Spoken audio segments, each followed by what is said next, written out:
అక్కడ చెప్పిన 4 సంగతులు మీకు మళ్ళీ గుర్తు చేస్తాను. మొట్టమొదటిది న్యాయముగా ప్రవర్తించుట, న్యాయ ప్రవర్తన. రెండవది కనికరము. మూడవది ప్రేమ కలిగి ఉండుట, ప్రేమించుట. నాలుగవది దేవుని ఎదుట దీన మనస్సు కలిగి నడుచుకొనుట. ఇంతే కదా దేవుడు నిన్ను అడుగుచున్నాడు అని మీకా ప్రవక్త తెలియజేశాడు, పరిశుద్ధాత్మ వశుడై. వాస్తవంగా మనుషులంగా మనం దేవుణ్ణి ఎన్నో అడుగుతాం. మత్తయి సువార్త 7:7లో దేవుడు అన్నాడు, అడుగుడి మీకు ఇవ్వబడును అని. పరిశుద్ధాత్మను అడగమన్నాడని ఒక చోట ఉంది. మనకు కావాల్సినవి అన్నీ కూడా అడగవచ్చు, దేవుడేమి దాన్ని పాపంగా ఎంచడు. మనం దేవుడి దగ్గరికి వెళ్ళి దేవుణ్ణి అనేకం అడుగుతాం. మనం అడిగినవి అన్నీ న్యాయమైనవై, యుక్తమైనవై, మనకు క్షేమకరమైనవి అయితే తప్పకుండా దేవుడు వాటిని ఇస్తాడు.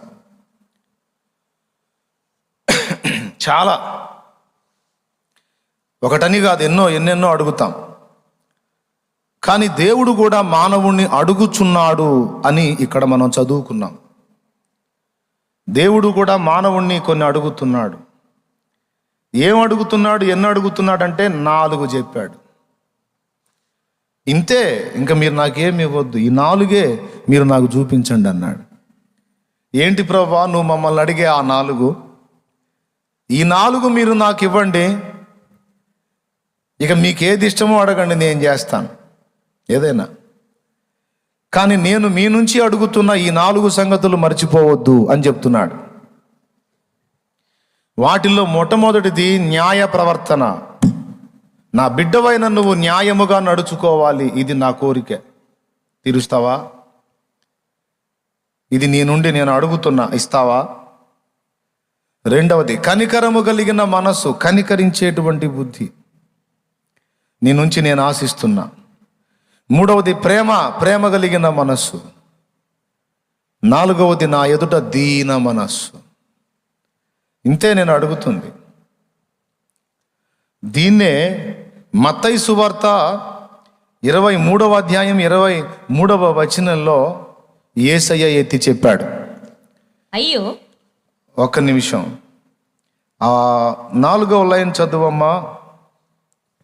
అనగా న్యాయమును కనికరమును విశ్వాసమును విడిచిపెట్టిదిరి. అదుగో, న్యాయమును కనికరమును విశ్వాసమును విడిచిపెట్టితిరి. పుదీనాలోను, సోపులోను, జీలకర్రలోను 10వ భాగం ఇస్తారు. అన్ని పనులు బాగా చేసినట్టుగానే కనపడతారు, కానీ న్యాయమును కనికరమును విశ్వాసమును వదిలేశారు మీరు. వాటిని మానక వీటిని చేయవలసి ఉన్నది అని నొక్కి చెప్పాడు.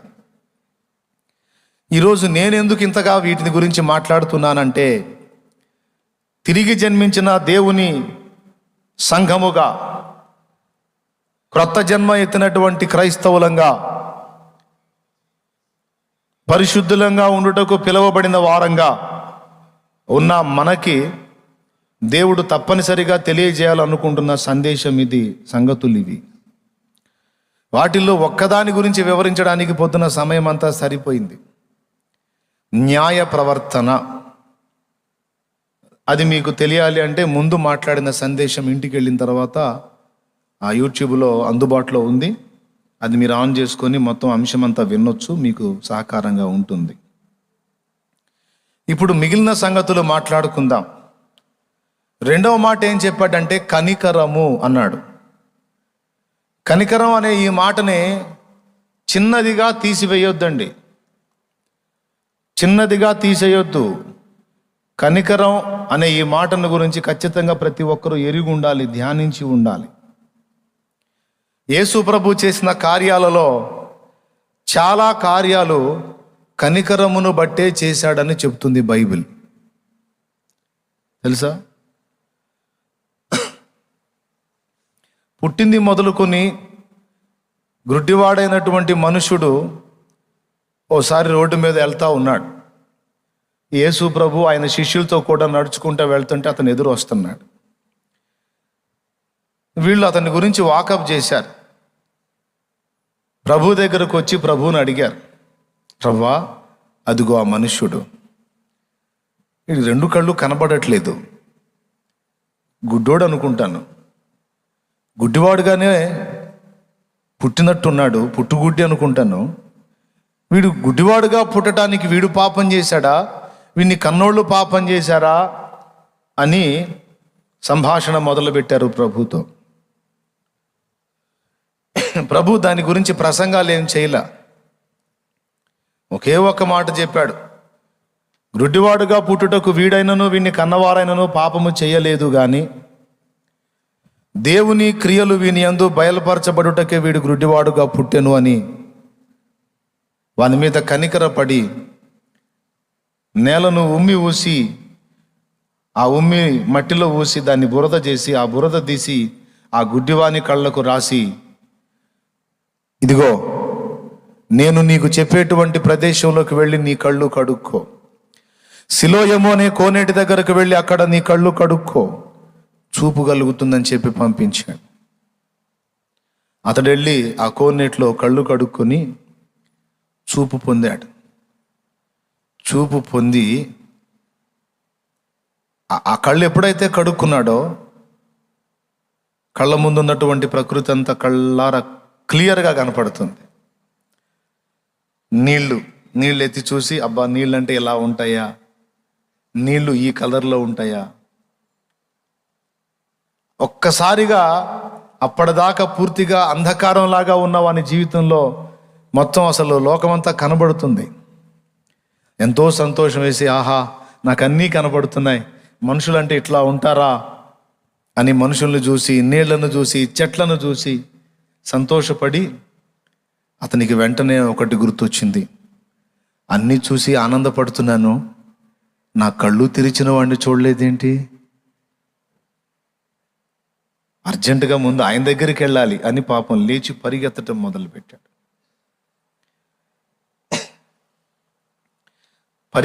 మొదలుపెట్టాడు. ప్రభు కనికరపడి వాని కళ్ళు తెరిచాడు కదా. కనికరం లేని మనుషులు కొంతమంది వాడిని రౌండ్ చేశారు. నేను ఎక్కడో చూసినట్టుందే. అవునండి, నేను భిక్షగాడిని, గుడ్డి భిక్షగాడిని. నువ్వే కదూ మా బజార్లో అడుక్కుంటూ ఉంటావు, నువ్వే ఏంటి, నువ్వు బాగా చూస్తున్నట్టున్నావే, నీ కళ్ళు వచ్చినాయి. అవును బాబు, నా కళ్ళు వచ్చినాయి, ఇప్పుడే యేసు ప్రభు నా కళ్ళు తెరిచాడు అని సంబరపడతా చెప్పాడు. ఏంటి, యేసు ప్రభు కళ్ళు తెరిచాడా, యేసు ప్రభు బాగు చేశాడా, నువ్వు చెప్పేది నమ్మశక్యంగా లేదే అని సమీపంలో ఉన్న మరొకరిని పోగు చేశాడు. వీడేందో కథలు చెబుతున్నాడు వినండి. గుడ్డివాడంట, యేసు ప్రభు వాడి కళ్ళు తెరిచాడంట, ఏదో చెబుతున్నాడు మొత్తానికి అని అంతా ఒక గుంపు పోగయ్యారు. పాప వాడేమో మొత్తుకొని చెబుతున్నాడు, మీకు మంచి సమాధానం నేను తర్వాత చెబుతాను, ప్రస్తుతం నన్ను పోనీయండి, ఆయన వెళ్ళిపోతాడు, నేను ఆయన్ని కలుసుకోవాలని వీడంటాడు. వాళ్ళు అంటారు, మాకు సమాధానం చెప్పి కదులు, ఈ ఊరికి ఒక కట్టుబాటు ఉంది, ఈ ఊరికి ఒక పద్ధతి ఉంది, ఈ ఊరికి ఒక విధానం ఉంది అంటుంటారే కొంతమంది. ఎదుటోడు బాగుపడితే చూసి ఓర్చుకోలేని రకాలు కొంతమంది మాట్లాడుతుంటారు. కట్టుబాటు ఉంది, పద్ధతి ఉంది, అది ఉంది, ఇది ఉంది అని నిలేశారు. ఈలోపు ఇంకొకడు వచ్చాడు. ఉంటుంది, ఇలానే ఉంటుంది బైబిల్లో చూడండి. వచ్చి, ఏంట్రా ఈ మీటింగ్ ఏంటి ఇది అంటే, వీడు గుడ్డివాడు. ఫస్ట్ యేసు ప్రభు అంట ఉమ్మూసి బురద చేసి ఆ బురద కళ్ళకు రాసి కోనేటిలో కడుక్కోమంటే వీడు వెళ్ళి కడుక్కుంటే చూపు వచ్చిందంట. ఏందో కథలు చెబుతున్నాడు వీడు. అంటే వాడన్నాడు వచ్చినోడు ఇతను నెగాదిగా చూసి, అరే అసలు వీడు మనూరు గుడ్డోడో కాదో తెలుసుకోండి అన్నాడు వీడు. వాడికి మండిపోయింది పాపం, గుడ్డివాడై ఉండి బాగుపడినోడికి.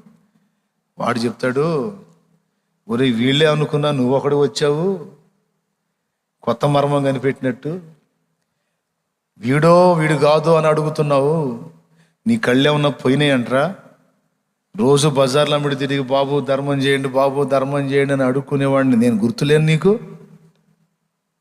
నేనే, వేరే ఊరోడిని కాదు, ఈ ఊరు గుడ్డోడిని నేనే. ఇప్పుడు బాగుపడ్డా. యేసు ప్రభు కళ్ళు ఇచ్చాడు, నన్ను పోనేయండి అంటే ఇంకొకడు వచ్చాడు. పెరుగుతుంది బ్యాచ్. మంచికి రాడు, మంచి పనికి రారు. తెలుసా మీకు? మంచి పనికి రారండి. మనుషుల్ని పాడు చేసే పనికి మాత్రం గుంపు పోగవుతారు. కరోనా వచ్చింది, ఇంట్లో అల్లాడుతున్నారు, పాపం ఏదన్నా ఆదుకుందామంటే అమ్మో పోతే సత్తామేమో అని భయం, రారు.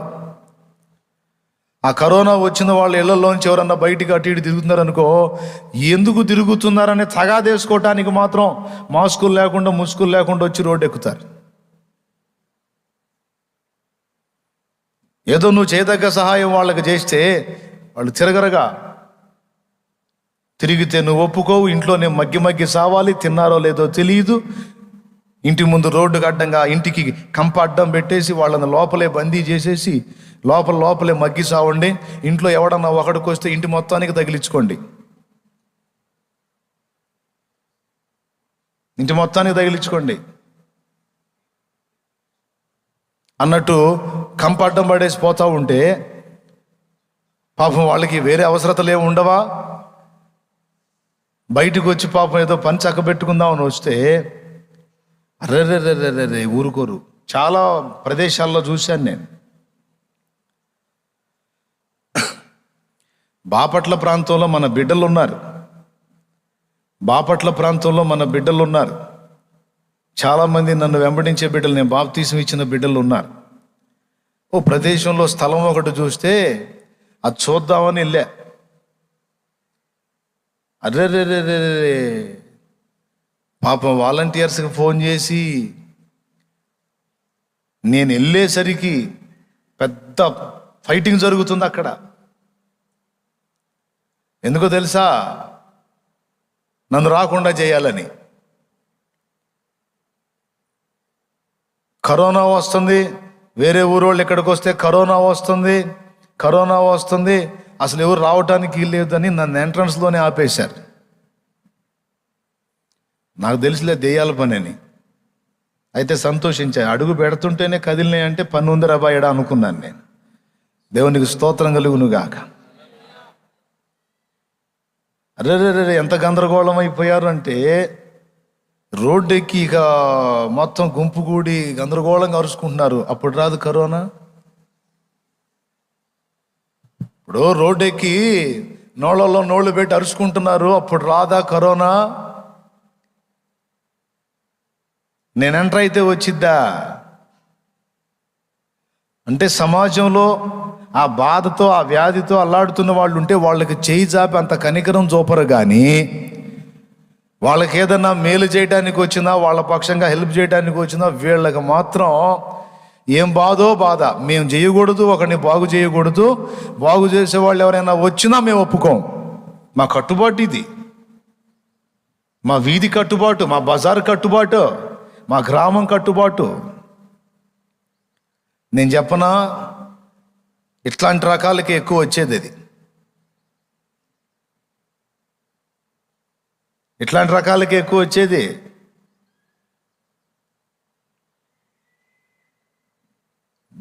బాధితుల్ని పలకరించి పరామర్శించి చేయదగ్గ సాయం. మాస్కే తగలబెట్టు, మాస్క్ పెట్టుకో, గ్లౌజులు పెట్టుకో, పోని వాళ్ళని ధైర్యపరచు, వాళ్ళకి సహాయం చెయ్యరు. సత్తాం మో పిచ్చి మోకాలు మార్కెట్ నిండా వాళ్ళే ఉన్నారు. మరి అప్పుడు జావు శుభ్రంగా తిరుగుతున్నారు. ఆ మధ్య కొద్ది కాలం క్రితం ఏదో అందరూ సమస్యకు భయపడి కొంతమంది అక్కడికి వెళ్ళారు. కానీ ఇప్పుడు చాలామంది ఇంట్లోనే ట్రీట్మెంట్ పొందుతా ఫ్రీగా. హల్లెలూయా స్తుతి మహిమ ప్రశాంతం తిరుగుతున్నారు. కనికరం లేని మనస్సులు, కనికరం లేని జీవితాలు. వాడేమో ఏడుస్తున్నాడు, నన్ను వదలండ్రా, ఆయన పోతాడు, నేను పోవాలి, నన్ను వదలండ్రా, నా కళ్ళిచ్చినోడ్రా ఆయన, పుట్టింది మొదలుకొని ఇప్పుడు దాకా లోకాన్ని చూడలేదురా నేను. తడవలాడుతూ నేను ఎన్నో బాధలు పడ్డారా, చాలాసార్లు చచ్చిపోవాలనుకున్నారా. ఈరోజు నాకు ఆయన దయ వచ్చిందిరా, నా కళ్ళు తెరిచాడు, నన్ను చూడండి రా ఆయన్ని, నేను మళ్ళొచ్చి మీకు అవసరమైతే ఎంతసేపు అయినా సమయం ఇస్తాను, నన్ను వదలండి రా అనేమో వీడు మొత్తుకుంటుంటే ఇంకొకడు వచ్చి అంటాడు, అరే వీడు చెప్పింది కరెక్టే, నాకు అనుమానంగా ఉంది, వీడు మనోడో కాదో అని. వీళ్ళ అమ్మ నాన్న ఇక్కడే ఈ ఊరోడైతే వీళ్ళ ఫ్యామిలీ ఉంటారు కదరా ఇక్కడ, ఆ ఫ్యామిలీ కబురు పెట్టండి రా, వాళ్ళే వచ్చి చెబుతారు వీడు ఈ ఊరోడో ఇంకొక ఊరోడో. వీడి కడుపులో మండిపోయింది. అరే కనికరం లేదురా మీకు? కళ్ళు కనపడక, పట్టించుకునే దిక్కు లేక, రోడ్డు మీద నడుస్తూ ఎక్కడ గాడిద వస్తుందో, ఎక్కడ గేదె వస్తుందో, ఎక్కడ ఎద్దు వస్తుందో కానక, వాటి చేత ఎన్నోసార్లు పడద్రోయబడి గాయాలైనరా. ఎక్కడ గుంటుందో, ఎక్కడ మెరకుందో కానక ఎన్నోసార్లు గుంటల్లో పడి మోకాళ్ళన్నీ కొట్టకపోయినరా. ఈ కాళ్ళు చూడండి రా, ఈ తల చూడండి రా, బోర్ల పడి ఎదురు ఏమున్నాయో అర్థం కాక కాళ్ళు తట్టుకొని బోర్ల పడి తల ఎన్నిసార్లు పగిలి కాయగాసిందో చూడండి రా. నా అవతారం చూడండి రా, కనికరం లేని మృగాల్లారా. నా పరిస్థితి చూడండి రా, నా జీవితం ఇది. ఈ నోరు పళ్ళు గదిలినిరా బోర్ల పడి కనపడక. జాలి లేదురా మీకు? నేను గుడ్డివాడినై ఉండి చిప్పబట్టుకొని అడుక్కు తినే జీవితంలో ఈ ఎక్కడ పడితే అక్కడ పడిపోయి, కాళ్ళు పగిలిపోయి, ముఖం పగిలిపోయి, తల పగిలిపోయి చిత్రవదగా బతుకుతుంటే అది చూసి ఆనందపడేవాళ్ళ మీరు? ఆయన కనికర పడ్డాడ్రా, నాకు వెళ్ళి చూసి నా కళ్ళు తెరిచాడ్రా, నన్ను పోనీయండి అని ఏడిస్తే పోనీలా దుర్మార్గులు. పోనీరు. ఎంత కాఠిన్యం అంటే అంత కాఠిన్యం. పంచాయతీ పెట్టారు.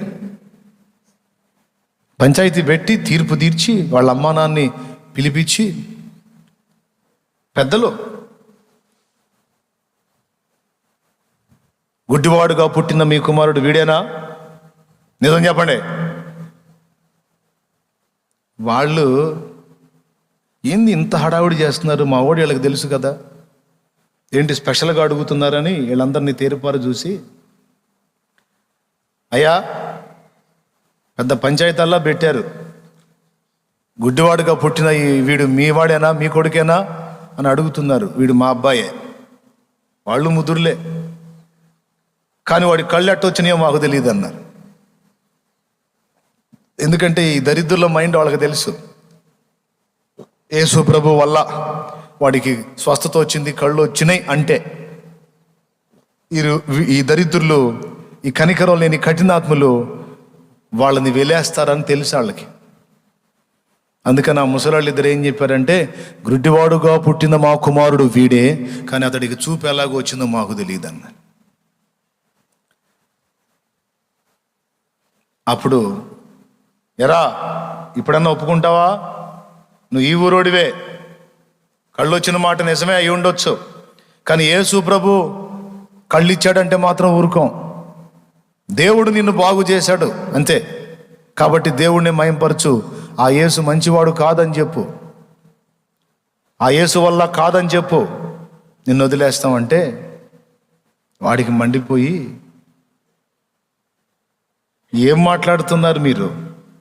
ఆయన నన్ను కళ్ళు ముట్టి బాగు చేశాడ్రా అంటే ఆయన కాదంటారేంది మీరు? అంటే పాపి అయిన మనుష్యుడు, అతడు పాపి అయిన మనుష్యుడు అని చెప్పు, నిన్ను వదిలేస్తాం.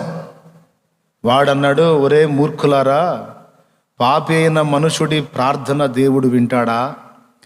పాపి అయిన మనుషుడు గుడ్డివాని కళ్ళు తెరవగలడా? ఆయన పాపియో కాడో, మంచివాడో చెడ్డవాడో నాకు తెలియదు, కానీ నేను ఒకప్పుడు గుడ్డివాణ్ణి, ఇప్పుడైతే చూడగలుగుతున్నాను అన్నాడు. హల్లెలూయా, హల్లెలూయా. నేను ఒకప్పుడు గుడ్డివాణ్ణి, ఇప్పుడు చూడగలుగుతున్నాను. మీరు ఏ బావిలో పడతారో పడి సావండ్రా, నాకు సంబంధం లేదన్నాడు. పాపులు మనవి దేవుడు వింటాడ్రా అంటే, వీడు మాకు ప్రసంగాలు చేస్తున్నాడు రా వీడు అని మొత్తం కట్టుకట్టుకొని, ఈ కనికరం లేని మంద, జాలి దయ లేని మంద, ప్రేమ లేని మంద, పైకి ఆచారాల వేషం వేసుకున్న మంద,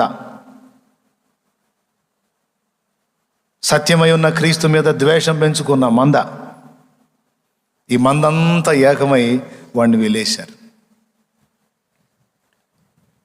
అయితే యేసు ప్రభు వదిలేడా? వాడు వెలివేయబడ్డాడన్న సంగతి యేసయ్యకి తెలిసింది.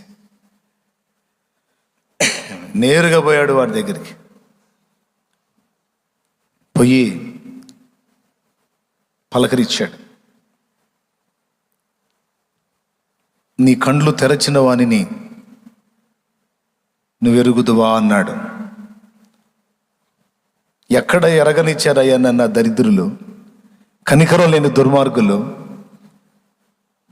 అరే నన్ను పోనీయండ్రా, ఒక్కసారి ఆయన చూస్తానని బ్రతిమిలాడిన దరిద్రులు వదలలేదయ్యా. నాకు ఈ లోకం ఇదంతా చూసినా నాకు సంతోషం లేదయ్యా. నా కళ్ళు తెరిచిన వాడిని చూడలేదు. ఆయన దేవుడయ్యా, నరుడి వల్ల అయ్యే పని కాదు ఇది. నేను పుట్టుగుడ్డి అయిన మనుషుణ్ణి, నా కళ్ళు తెరిచాడు, చూడగలుగుతున్నానంటే అది దేవుడేనయ్యా. కానీ ఆయనను చూడకుండా చేశారు. ఆయన ఎవరో నాకు తెలిస్తే నేను వెళ్ళి ఆయన పాదాల మీద పడకపోదునా అని అతడు దుఃఖపడితే ప్రభు అన్నాడు, నీ ఎదుట నిలిచిన వాడు ఆయనే అన్నాడు. నీ ఎదుట నిలిచిన వాడు ఆయనే. వానికి అర్థమైపోయింది, నువ్వా నా కళ్ళు తెరిచింది? యేసయ్యా నేనే. అలాగెళ్ళిపోయి కాళ్ళు పట్టేసుకొని పెద్దగా హిట్ చేసి, ఇక వాళ్ళు ఏమనుకున్నా నాకు ఇబ్బంది లేదు ప్రభువా, నా కళ్ళు వచ్చినందుకు నిన్ను చూడగలిగాను. వాళ్ళంతా ఏకమై నన్ను పూర్తిగా వదిలేశారు. అయినా పర్వాలా, చచ్చిపోతా అవసరం అయితే, కానీ నిన్ను చూడలేకపోయానని బాధపడ్డాను. నా జన్మ ధన్యమైపోయిందని వాడు సంతోషించాడు. ప్రభువు వాడిని చేర్చుకున్నాడు. ప్రియులారా, ఇక్కడ 2 సంగతులు గుర్తించాలి మీరు. శిష్యులు ఆ గుడ్డివాడిని చూశారు, కానీ అసలు ఇతను ఇలా ఎందుకు అయ్యాడంటావు అని సంభాషణ మొదలుపెట్టారు. కొంతమంది మనుషుల్ని నేను చూశాను, బాగా వినండి, స్తోత్రం చెప్పండి ఒకసారి గట్టిగా. నువ్వు ఇబ్బందుల్లో ఉన్నావు అనుకో, ఇబ్బందుల్లో ఉన్నవాడిని చేతనైతే ఆదుకోవడానికి ప్రయత్నం చేయాలి. అంతేగాని వాడు ఇబ్బందుల్లోకి ఎందుకు పడ్డాడు అని పరిశోధించేవాడిని ఏమందాం? శిష్యులు చేసింది ఆ పని. ప్రభువు దగ్గరికి వచ్చి, ప్రభువా వాడు గుడ్డివాడైన మనుషుల్లాగా ఉన్నాడు, నీవు చెబితే తండ్రి వింటాడు కదా, ఒక్క మాట చెప్పి వాడిని బాగు చెయ్యవా అని రావాల్సింది ఏ మాటతో? ఈ మాటతో, బాగు చెయ్యయ్యా అని రావాలి. అది రాలా. ఓ సంభాషణ పెట్టారు, విశ్లేషణ. అదే ఇప్పుడు టీవీలో పెడుతున్నారే, మంత్రి గారి పంచ జారితే దాని మీద ఒక విశ్లేషణ, డిబేట్ పెడుతున్నారు. 4-5 వచ్చి కూర్చొని, అసలు ప్రభుత్వం మారిన కాడ నుంచి మరి మంత్రుల పంచలు జారిపోతున్నాయి, ఎందుకు జారుతున్నాయి అర్థం కావట్లేదు, దీని గురించి చాలా కఠిన చర్యలు తీసుకోవాలి, మరి ఆ పంచల్లో కల్తీ జరుగుతుంది, అందుకే సిల్క్ ఎక్కువైనందున జారిపోతున్నట్టున్నాయి. అది ఏం డిబేటో ఏం విశ్లేషణో, దాని అర్థమేందో పర్థమేందో తెలీదు. ఏదన్నా ఒక టెంకాయ కుక్క నోటికి కోతి నోటికి ఒక టెంకాయ జిక్కితే వదిలిపెట్టకుండా తిరిగిద్దే. ఒకసారి ఒక మంత్రి పాపం మెట్లెక్కతా జారి పడ్డాడయా. పాపం అతడు పడ్డది ఒకసారి, టీవీలో 1000 సార్లు పడేశారు వాడిని. 1000 సార్లు పడేశారు. పడేయటమే కాదు, అసలు దాని మీద ఒక నలుగురు వచ్చి కూర్చున్నారు. అసలు మంత్రి గారు పడిన విషయంలో మీరు మీరు ఏమంటారండి? మీరేమనుకుంటున్నారు చెప్పండి.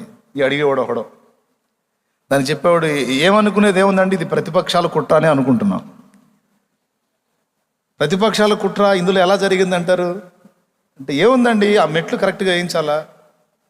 నాకు తెలిసి ఆ మెట్లు వేసినాడు ఎవరో ఆపోజిషన్ పార్టీ వాడు అయి ఉంటాడు సార్. మరి ఎత్తు ఎక్కువ వేశాడు. మంత్రి గారు పెద్ద వయసు అయినప్పుడు కాస్త పొడవు ఎక్కువ వేసి మెట్లు సంఖ్య పెంచాలి కదా సార్, కొంచెం ఎక్కడానికి కన్వెంట్గా. ఇదంతా ప్రతిపక్షం. ఇదిగో మీరు మా మీద ఆడిపోసుకోవద్దు, మీరు నడిచేటప్పుడు పద్ధతిగా ఇంకొకడు కాదండి. మీ మంత్రి గారు నడిచేటప్పుడు కాస్త నేర్చుకోవాలండి, నడక నేర్చుకోవాలి. పంచ కాళ్ళకు అడ్డుపడతాడు, పైకి లాక్కొని ఎక్కాలి. ఎవడు కింద చూసుకోకుండా నడవమన్నాడు, ఎవడు బోర్ల పడమన్నాడు. మా మీద పడతారేంది? మీ కళ్ళు గుడ్డి పెట్టుకొని మీ కాళ్ళు వంకర కాళ్ళు. ఇది పెద్ద డిస్కషను, దాని మీద డిబేటు. పడ్డాడేమో పడ్డాడు, లేచాడు, పోయాడు, ఇంకా 20 మీటింగులు చూసుకున్నాడు. వీళ్ళు మాత్రం గుల్లాయి సత్తానే ఉంటారు ఆడ. జనాలు కూడా ఇక దానికే. ఎంతమందికి వచ్చింది, ఎంతమందికి తగ్గింది, ఎంతమంది బాగుపడ్డారు, ప్రజలు ఎలా బయటపడతారు అనేవి కాదు. అసలు ఇది వస్తే అసలు ఎట్ట చేస్తారు, ఏ విధంగా చేస్తారు, ఎంత లాక్కొని చేస్తారు, ఎంత పీక్కొని చేస్తారు అని ఇది.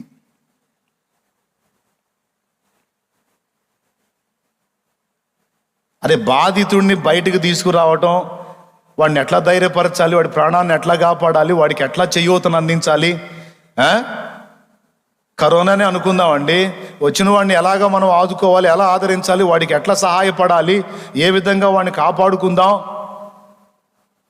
ఇది కాదు అసలు. దాని మీద విశ్లేషణ ఎన్ని రోజులు చేస్తారు అయ్యా? మీ విశ్లేషణ మీరు తగలబడ అందాం అనిపిస్తుంది, మనం అనకూడదుగా. దేవునికి స్తోత్రం కలుగునుగాక. హల్లెలూయా. అరే ధైర్యం చెబుతున్నారండి, కనీసం మనుషులకు ధైర్యం చెబుతున్నారు. అసలు అతనికి చూపు ఎందుకు పోయింది? అసలు చూపు పుట్టింది మొదలుకొని లేదు కదా.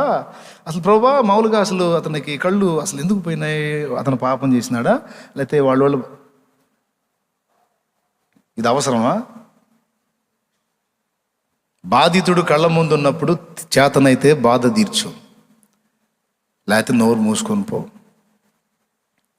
కొంతమందిని చూశాను నేను, వాడు సమస్యలో ఉన్నాడు అనుకో, వాడి సమస్యకు చేతనైతే సాయం చేయాలి, లేకపోతే సాయం చేసే మార్గం చూపించాలి. ఈ రెండు చేయరు. చేయకుండా ఎమ్మటే ప్రసంగం స్టార్ట్ అయింది. ఏందో తెలుసా? అసలు అతనికి ఆ గతి ఎందుకు వచ్చిందో తెలుసా? అసలు ఆమెకు ఆ కర్మ ఎందుకు పట్టిందో తెలుసా? అసలు వాళ్ళు అట్టెందుకు అయిపోయారో తెలుసా?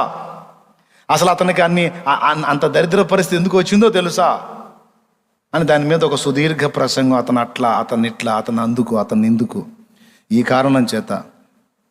నువ్వెవరివరా తీర్పు తీర్చడానికి? అందుకే అయిందా? ఆ కారణం చేత అయ్యాడా? అదే నువ్వు చేసేది, వాడి మీద కనికరపడి. అందుకే ఎట్లాంటి పనికిమాలిన మాటలు మాట్లాడుకునే రకాలు ఉంటారు. సాయం చేయరు. ఒక బ్యాచ్ ఏమో సాయం చేయకపోగా దాని గురించి డిబేట్ చేసే బ్యాచ్. హలో వింటున్నారా? ఆపదలో ఉన్నవాడిని ఆదుకోకపోగా దాని మీద డిబేట్ చేసే బ్యాచ్. కొంతమంది ఏమో పాపం ఆదుకున్న తర్వాత వాడు బాగుపడి లైన్లోకి వస్తే, ఫలానోడు నాకు సాయం చేశాడని చెబితే నిన్ను నిలేస్తాం. ఇదొక జాతి, అదొక రకం. రెండు రకాల వాళ్ళు. యేసు ప్రభు ఈ రెండు చేయలే. వాడు బాధితుడని చూశాడు, జాలి కలిగింది, కనికరం కలిగింది, అలాగే వెళ్ళిపోయి ఉమ్మూసి బురద చేసి కళ్ళకు రాసిపో, బాగుపడిపో, సిలోయమను కోనేట్లో కడుక్కొని అని ఒక దెబ్బకు వాడి సమస్యకు పరిష్కారం ఇచ్చి మళ్ళీ దాని మీద డిబేట్ లేదు, డిస్కషన్ లేదు, వెళ్ళిపోయాడు అవతలకి. చేతనైతే సాయం చెయ్యి, లేకపోతే నోరు మూసుకో. ఇంటి పక్కన ఆమెకి కరోనా వచ్చింది. ఈ ఇంటోళ్ళు అనుకుంటారు దేవుడు గొప్పోడు. మరి మేము అక్కడే ఉన్నాం, ఇక్కడే పక్కనే ఉన్నాక మరి మాకు రాలా. మహానుభావుడు ఎవరికి రావాలో వాళ్ళకే వస్తుంది. స్తోత్రం, హల్లెలూయా. మరి ఆయన మహానుభావుడు ప్రభు. తెలుసా నీకు ఎవరికి రావాలో? మామూలు మనిషా? వారిని అన్యాయం పాడుగాను. ఇదేమి అన్యాయం? 4 రోజులాగి ఈ ఇంట్లో కూడా కేసు వచ్చింది, ఎత్తుకొని పోయారు. ఏమాయే మాటలు? ఏమాయే? ఆ ఇంట్లో మనిషి తేడా కాబట్టి ఇటుపక్కన్న మాకు రాలా, అటుపక్కన్న వాళ్ళకి రాలా, ఆ ఇంట్లో మనిషికి మాత్రమే వచ్చిందంటే ఫుల్ తేడా అని మీటింగ్ పెట్టి విశ్లేషణ చేశారు. 4 రోజులు ఆగి ఇటు వచ్చింది అటు వచ్చింది, మొత్తం తీసుకెళ్ళి ఆమెతో పాటు కూర్చోబెట్టారు. ఇప్పుడేం చెప్తా?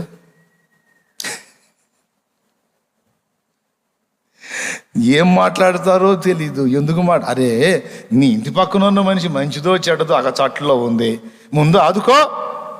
మనిషి బతుకుంటే మళ్ళా తర్వాత ప్రశాంతంగా తగాదాడుకోవచ్చు. ఇప్పుడు మనిషి బతుకుండాలిగా, మనం తగాదాడాలన్నా ఏదైనా చేయాలన్నా. కనికరం లేని జీవితాలు. దేవుణ్ణి ఎరగనోడికి తెలియదు సత్యం. దేవుణ్ణి ఎరిగిన మనకి కనికరం ఉండాలి. కొంతమంది పేర్లు కూడా విన్నాను నేను. కనికరం, సమాధానం, పరలోకం. మన నాళ్ళల్లో కొంతమందికి పేర్లు నాకు ఒక్కోసారి పోతా ఉంటే, అమ్మాయి కనికరమా అన్నారు ఎవరు మొన్న. బెత్తరపోయా ఏంది అని. ఇంకొక ఆమెను ఎవరినో పిలిచి, అమ్మాయి పరలోకమా అన్నారు. అబ్బో, ఈ పేర్లు లేదు. పరలోకం, కనికరం, సమాధానం తప్పులేదు. కానీ కనికరం అని పేరు పెట్టుకుంటే మంచిదే.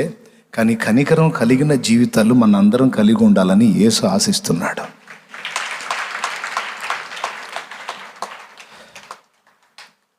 సమస్య వచ్చిన వాడితో ఎందుకు వచ్చిందని వాడి గురించి ఇది చేయటం కాదు, మాట్లాడటం కాదు. ఈ కారణం చేత వచ్చింది, అందుకు వచ్చిందని కాదు. నువ్వేం చేయగలవు?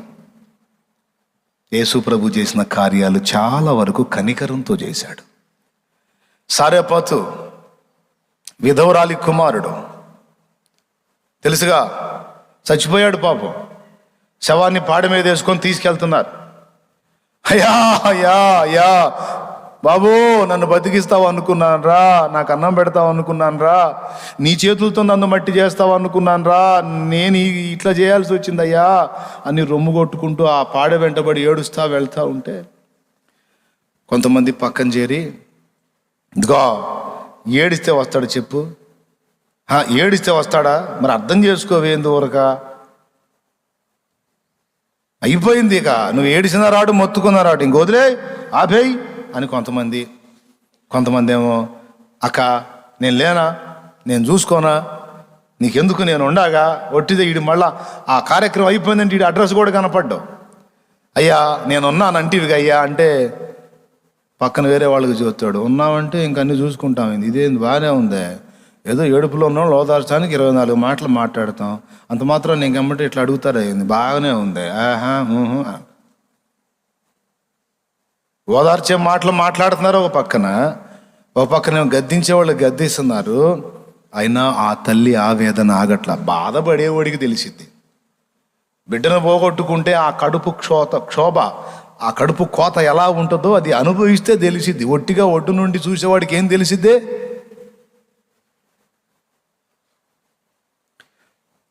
కొంతమంది మళ్ళీ ఒక పోట్లు, కొడుకు చచ్చిపోయాడంటగా, మరి సావుకి ఏముందిలేమ్మా, మామూలుదా ఏంది అని ఇదొక పోట్లు.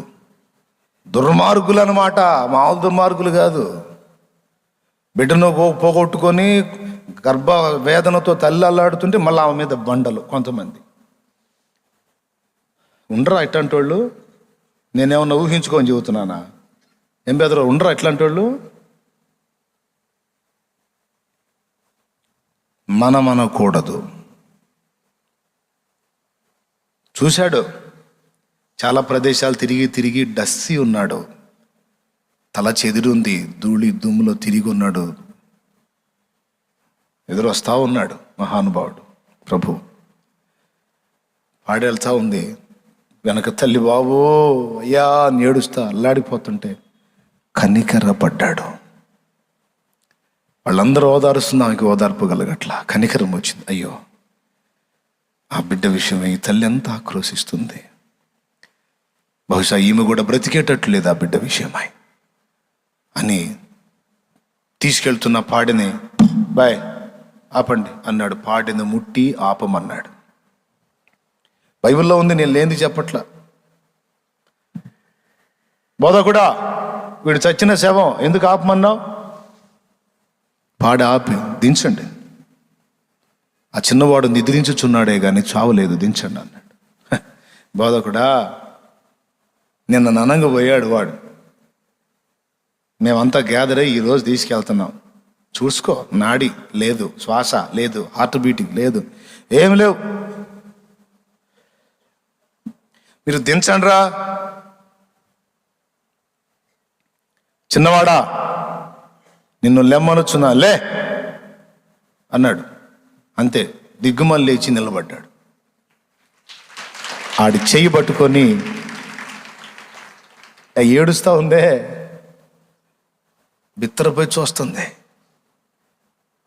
తేరుకోలేక చూస్తుంది ఏం జరుగుతుందో. అలాగూ నిలబెట్టేసి ఆ చేతిని ఆ తల్లికి ఇచ్చి ఇగో ఏడవాకన్నాడు. బా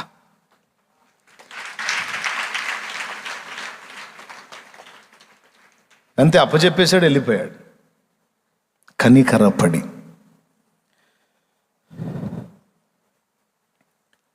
ఇంకా చెప్తా, 3 రోజులు ప్రసంగం జరిగింది. 3 రోజులు వాక్యం చెప్పాడు. గుంపులు గుంపులు వేలాది మంది ఇలాగే వచ్చి కూర్చున్నారు.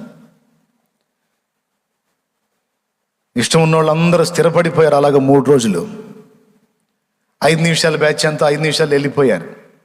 కొంతమంది 5 నిమిషాల బ్యాచ్, 7 నిమిషాల బ్యాచ్, 3 నిమిషాల బ్యాచ్, 2 నిమిషాల బ్యాచ్ ఉంటారు. ఈ 5 నిమిషాలు, 7 నిమిషాలు, 3 నిమిషాల వాళ్ళు వెళ్ళిపోయారు. స్థిరులైన వాళ్ళు వేల సంఖ్యలో అలాగ ఆగిపోయి ప్రభు మాట్లాడుతుంటే వింటా ఉన్నారు. అదేం ప్రసంగం నాకు ఎప్పటికీ అర్థం కాదు. 3 రోజులు ఏం చెప్పుంటాడు ఆలోచించండి. పట్టుమని 30 నిమిషాలు చేస్తేనే బెత్తరపోయి వాబో. నెట్లో సెర్చ్ చేస్తే ఇప్పుడు నెట్లో వాక్యం వినే వాళ్ళలో ఎక్కువ శాతం మంది 7 నిమిషాల కంటే ఎక్కువ వినట్లేదని వచ్చింది రిపోర్ట్. అందుకు 7 నిమిషాలు 3 నిమిషాలు బ్యాచ్ అని చెబుతుంది నేను. అయిపోయింది మనుషుల్లో సరుకు అయిపోయింది. 7 నిమిషాలు 3 నిమిషాలు 3 రోజులు విన్నారు ప్రభు మాటలు. అలాగా తిండి తిప్పలు కూడా పట్టించుకోకుండా అయిపోయిన తర్వాత 3వ రోజు ముగించి పంపేయటానికి ఆలోచించి వాళ్ళ ముఖాలు చూస్తే కనికరం వచ్చేసింది. ఉంటుంది ఆ మాట కూడా, మరి తీస్తున్నారో లేదో బైబిల్. వారి మీద కనికర పడ్డాడు. నేను సందర్భం ఎత్తుకోగానే వెళ్ళిపోవాలా ఆ అంశంలోకి. బెదర్లో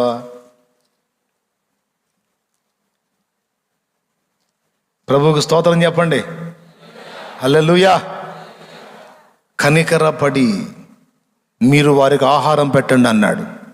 వారు మార్గమున మూర్చపోవుదురేమో, తినకుండా వెళితే వాళ్ళ కడుపు నిండా ఆహారం పెట్టి పంపండి అన్నాడు. శిష్యులు ఆశ్చర్యపోయి, ప్రభువా ఏంటి మీరు అనేది, ఏం కాస్త జనమా, ఇంతమందికి ఆహారం పెట్టాలంటే ఎంత అయిద్దో తెలుసా? అసలు వీళ్ళ సమస్య అసలు సరికాడ దొరికిద్దో కాదు, సౌండ్ ఎంత అయిద్దో అనే భయం. ఎంత అయిద్దో తెలుసా అంటే, లేదు మీరే పెట్టండి వారికి భోజనం అన్నాడు. ఇంతమందికి పెట్టాలంటే కనీసం ఎంత సరుకు అయిద్దని ఇంకొక ఆయన అన్నాడు. అయితే ప్రభు అన్నాడు, మీ వద్ద ఏమైనా కలదా అన్నాడు. గుంపులు గుంపులు జనం ఉన్నారు. ప్రభు పిలిచిన మాట వినబడింది, మీ వద్ద ఏమైనా కలదా? వీరు ఆకలితో వెళ్ళటం నాకు ఇష్టం లేదు, నేను వీరి మీద కనికర పడుతున్నాను, వీరి కడుపు నింపుతాను, మీ వద్ద ఏమైనా కలదా అంటే ఎవరి కాళ్ళు సైలెంట్ అయ్యారు. ఒక చిన్నోడు 5 రొట్టెలు 2 చేపలున్న చిన్నపాటి గంప వాళ్ళ అమ్మ ఇచ్చింది అనుకుంటాను. తిన్న ఆయన దగ్గర పెట్టుకొని తిని ఏసై మాటలు ఇన్నని. ఆడ 3 రోజులు వినటం సరిపోయింది, తినటం వదిలేశాడు. కొంతమంది వినటం తక్కువ, తినటం ఎక్కువ. ఇప్పుడంటే కరోనా దెబ్బకి ఆ బళ్ళు లేవులే, కానీ కొద్దిగా ఆగండి, కొద్ది రోజులు ఆగండి, మళ్ళీ వస్తాయి. స్తోత్రం. మేక నవ్వినట్టు నవ్వులుతానే ఉంటారు, ఏమి నవ్వులుతారో అర్థం కాదు. అంతకుముందు ఇక్కడ పరదాలు వేసేవాళ్ళం ఈ కింద, నవిలి నవిలి నవిలి నవిలి ఆ నోట్లో తీసి ఆ పట్టకు అంటిస్తారు. ఏంటిది? చూయింగమ్మా, బొబ్బులిగమ్మా, ఏదో మేక నవిలినట్టు ఆ దవడకి ఈ దవడకి నవిలి నవిలి నవిలి నవిలి తీసి, అది కూడా ఏదో కొద్ది గొప్ప వేసుకొని నవలటం కాదు, నవిలి తీసి ఆ పట్టకి ఎక్కడో చోట అంటించిపోతారు. పాపం తర్వాత 1-2 సార్లు నేను నడుచుకుంటా పోతుంటే నా కాలు కతుక్కుంది, దాన్ని తీసుకోలేక తెచ్చాను నేను. ఏలే కూర్చున్న కానీ ఇక నవ్వుతానే ఉంటారు. ఇక వింటమేమో తక్కువ, తింటమేమో ఎక్కువ. పిల్లవాడు తినటం ఆపేసి వినటం మొదలు పెట్టాడు. యేసయ్య మాటలు ఒక్కటి కూడా మిస్గాల, విన్నాడు. నేను ఒక మాట చెప్పనా, అంతమంది విన్నారు కదా, అప్పటిదాకా 3 రోజుల ప్రసంగం విన్న దానిలో ఆ ఒక్కళ్ళలోనే అది పనిచేసిందని నేను అనుకుంటున్నా. అప్పటిదాకా చేసిన ప్రసంగంలో మీరు నమ్మితే దేవుని మహిమ చూస్తారు, విశ్వాసం ఉంచితే గొప్ప కార్యాలు జరిగిస్తాను అని ఎన్నో చెప్పుంటాడుగా. వీడి మైండ్లో ఉంది ఆ మాట. మీ దగ్గర ఏమైనా కలదా అంటే, ఇంతమందికి పెట్టడానికి నా దగ్గర లేదు కదా అని ఆగల. తన కడుపు నింపుకోవడానికి తల్లి ఇచ్చిన ఆహారం తెచ్చి ఆంద్రేయ చేతికి ఇస్తే, ప్రభువా మీరు అడిగారు, ఈ చిన్నవాని దగ్గర 5 రొట్టెలు 2 చేపలు ఉన్నాయి, కానీ ఇంతమందికి ఇవి ఏమాత్రం. ఆంద్రేయ, నువ్వు అనుకున్నావు ఆ మాట, కానీ ఆ చిన్నాడు అనుకోలా. నేను కార్యం చేసి అందరి కడుపులు దీంతో నేను నింపుతానని వాడు నమ్మాడు.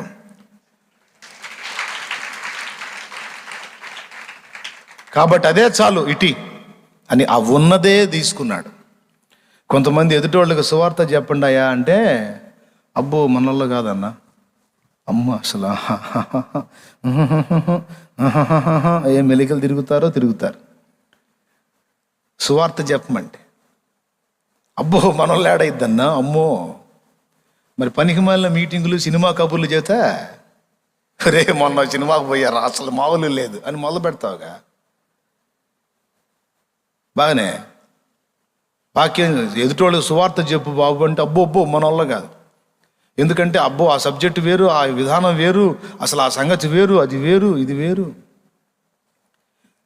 యేసుప్రభు చెప్పాడా, బాగా సబ్జెక్టు బుర్రకి ఎక్కించుకొని చెప్పయ్యా సువార్త అని చెప్పాడా? నీ దగ్గర ఏమైనా కలదా అన్నాడు. నా దగ్గర ఇదే ఉంది అని బుడ్డోడు తీసుకొచ్చాడు.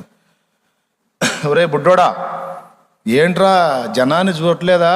ఇంతమంది జనానికి నువ్వు తెచ్చిన 5 రొట్టెలు 2 చేపలు ఏం సరిపోతారా? పిల్లోడు కదా, తెలియదు పాపం, అమాయకంగా తెచ్చాడు అన్నాడా? సబ్బాష్రా, నీవు నాకు ఇచ్చినదే చాలు, నీ దగ్గర ఉన్నదే చాలు. నువ్వే కావాలి యేసుకు, నువ్వే కావాలి. నిన్ను రక్షింపగోరిన రాజుకి నీ హృదయం ఇవ్వాలి. నిన్ను హెచ్చించగోరిన తండ్రికి నీ హృదయం ఇవ్వాలి. నువ్వు ఉన్న రీతిగానే వట్టి పాత్రగానే, నువ్వు ఉన్న రీతిగానే వట్టి పాత్రగానే నువ్వే కావాలి యేసుకు, నువ్వే కావాలి. నిన్ను హెచ్చింపగోరిన రాజుకి నీ హృదయం ఇవ్వాలి. నిన్ను రక్షింపగోరిన తండ్రికి నీ హృదయం ఇవ్వాలి. నువ్వు ఉన్న రీతిగానే వట్టి పాత్రగానే, నువ్వు ఉన్న రీతిగానే వట్టి పాత్రగానే నువ్వే కావాలి యేసుకు, నువ్వే కావాలి. నిన్ను రక్షింపగోరిన రాజుకి నీ హృదయం ఇవ్వాలి. నిన్ను హెచ్చింపగోరిన తండ్రికి నీ హృదయమునివ్వాలి. దేవునికి స్తోత్రం. ఏదో నీ దగ్గర థియాలజీ స్టడీ పెద్ద సబ్జెక్టు, ఇవన్నీ తోటకూర కట్ట ఇవన్నీ తెమ్మని చెప్పడా? నా దగ్గర ఉంది ఇదే అంటే, ఆ 2 మొక్కలే చెప్పరా నేను చూసుకుంటా అంటాడు. నా దగ్గర ఉంది ఇదే తండ్రి, నాకు వచ్చిన 4 ముక్కలు అంటే అయ్యే చెప్పమ్మా, నేను వాడుకుంటా కదా బంగారు తల్లి, చెప్పు ఆ ముక్కలే, ఆ 4 ముక్కలే చెప్పమ్మా, నా గురించి చెప్పమ్మా, నేను రక్షించుకుంటాగా. ప్రభా నేను బైబిల్ కాలేజీ చేయలేదు ప్రభా, నాకు థియాలజీ తెలియదు ప్రభా, నాకు ఏంజిలాలజీ తెలియదు ప్రభా, డీమనాలజీ తెలియదు ప్రభా, నాకేం రాదు ప్రభా, అందుకని నేను చెప్పట్లేదు ప్రభా అంటే నోరు మూసుకొని కూర్చోమ్మా పనికి మాలిందానా అంటాడు ఆయన. నోరు మూసుకొని కూర్చోరా పనికి మాలోడా అంటాడు. ఈ థియాలజీ గియాలజీ సంఘం కట్టినాక దాని అవసరం ఉండొచ్చేమో. ముందు అసలు ఆత్మకు సువార్త చెప్పి రక్షణలో నడిపించడానికి థియాలజీ, ఏంజిలాలజీ, డీమనాలజీ, యాలజీ అవసరమా? అరే నోరు తెలిసి నీకున్న 4 ముక్కలు, నువ్వెందుకు రక్షించబడ్డావో, ప్రభువు నీకెట్టి కార్యములు చేసినో చెప్పబో అని ఆయన మాట్లాడితే వీళ్ళకంతా సబ్జెక్టు కావాలంట. నేను ఒక విచిత్రం చెప్పనా, కొంతమంది ఉన్నారు పెద్ద ముదుర్లు, వాళ్ళకి నేను సబ్జెక్ట్ చెప్పినా మారలా. చదువు లేని మొరటి వ్యక్తి వెళ్ళి గట్టిగా 4 గద్దింపులు గద్దించేసరికి వచ్చి మారు మనసు పొంది బాప్టిజం పొందాడు.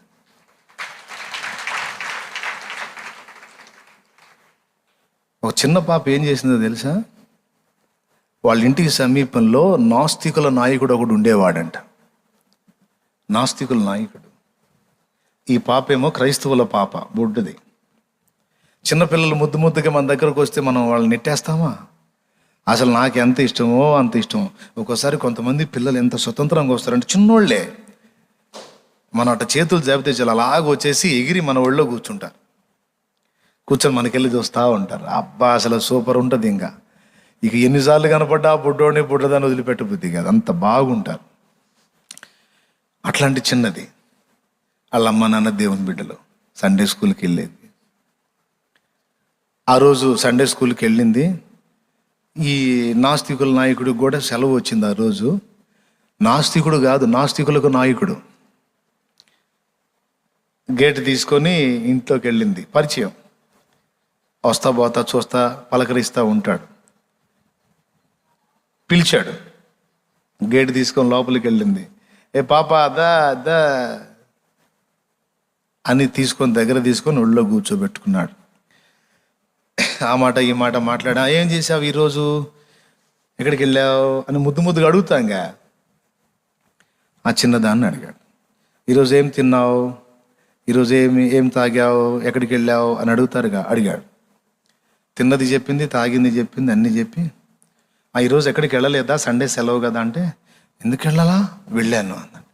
ఎక్కడికి వెళ్ళాను, సండే స్కూల్కి వెళ్ళాను అన్నాను. సండే స్కూలా అంటే అన్నాడంట. అంటే ఏసై మాటలు చెప్పే స్కూలు అన్నాడు. ఏసై నేను నమ్మను, అవి చెప్పవాకు నాకు అన్నాడంట. నమ్మవా, ఈరోజు సండే స్కూల్లో చెప్పింది అదే, నమ్మని వానికి నరక శిక్ష విధింపబడదు అని అన్నట. అయ్యి నరకం గిరకో నేను నమ్మను. నమ్మవా, అట్లయితే నమ్మని వానికి నరక శిక్ష విధింపబడుతుందని చెప్పారు. శిక్ష నేను నమ్మను. నమ్మవా, అట్లయితే నమ్మని వానికి శిక్ష ఇదే మాట మొదలు పెట్టింది. అసలు యేసు ప్రభు నేను నమ్మను, అసలు ఏ దేవుడిని నమ్మను. నమ్మవా, నమ్మని వానికి నరక శిక్ష విధింపబడిందని చెప్పారు. ఈరోజే నీకోసమే చెప్పారేమో అని దిగాలుగా ముఖం కిందికి దించింది. నీ మనసు పాడు చేశారు, ఇట్లాంటి పనికిమాలి అన్ని నీకు చెప్పి పాడు చేశారు, లే అని అలాగ నెట్టాడు. వెళ్తా గేటు దగ్గరికి వెళ్ళి, అంకుల్ నమ్మవా, నేను నమ్మనంట. నమ్మని వానికి నరక శిక్ష విధింపబడును అని ఏడ్చుకుంటూ పోయింది. పిల్ల వెళ్ళిపోయింది. ఇక వాడు ఏం పని చేస్తున్నా సరే ఆ చిన్నది అనేక పర్యాయాలన్న ఆ మాటే చెవుల్లోకి వస్తుంది. నమ్మని వానికి శిక్ష విధింపబడును, నమ్మని వానికి శిక్ష విధింపబడును. దేవుడు లేడు అనే కోణం ఎప్పటిదాకా ఆలోచించాను, దేవుడు ఉన్నాడు అనే కోణంలో నేను ఎందుకు ఆలోచించలేదు?